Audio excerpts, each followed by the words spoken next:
Welcome back to my terrace. I'm Joseph Olowitz, CEO of 22nd Story Strategies.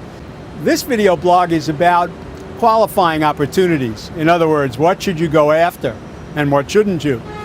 I've written quite a bit earlier, and I was even interviewed by the whale hunters about big deals and how to go after them and how to prep for them.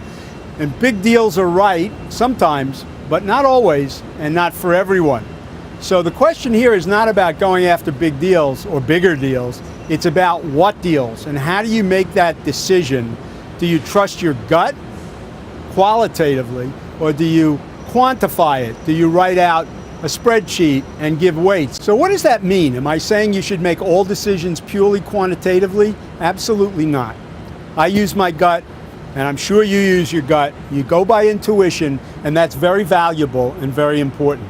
What I am saying is don't go by intuition all the time. Use a quantitative measure. I have a spreadsheet I've worked out for my clients. When I plug in their criteria and the weights we've assigned to each criteria, we come up with a quantitative evaluation of how close that opportunity is to what we consider the ideal client or the ideal project or the ideal opportunity. And then we look at it carefully, and sometimes we overrule it because our gut tells us we should go for it. And sometimes we go with it even though our gut says go for it because the numbers argue too heavily. And sometimes we just rely on our gut and never bother with the spreadsheet. All I'm saying is most of the time, if you have that quantitative measure, that quantitative balance that allows you to quantify even your own gut feeling, it's extremely valuable. And it will allow you to make decisions on what's right for you, whether you should go after it, and even in some cases, how much resource to assign to the chase of that particular opportunity. You give some serious thought to where did the opportunity come from? Was it inbound, over the transom, you have no idea how they found you?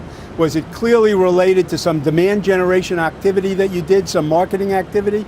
All of those things are important information to have to know what works in finding those opportunities or having them find you.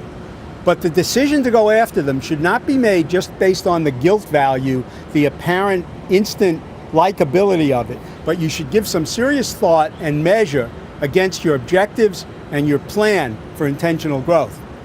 It could be a small, medium, or large opportunity. It could be an opportunity you take just because you want to have some experience in that one area. It could be any number of reasons, but it helps to counterbalance your gut and your intuition with a quantitative analysis. The most important thing is to be intentional. The most important thing is to be aware of your goal, be aware of the standards you've set up for what you should and shouldn't accept, and you won't be tempted to find yourself someday way off path because you took all these opportunities that seemed good at the time but had nothing to do with your long-term intentional growth plan. Sorry about the noise in the background, but I was about to wrap up this one. Thank you very much for joining me. I hope I see you next time.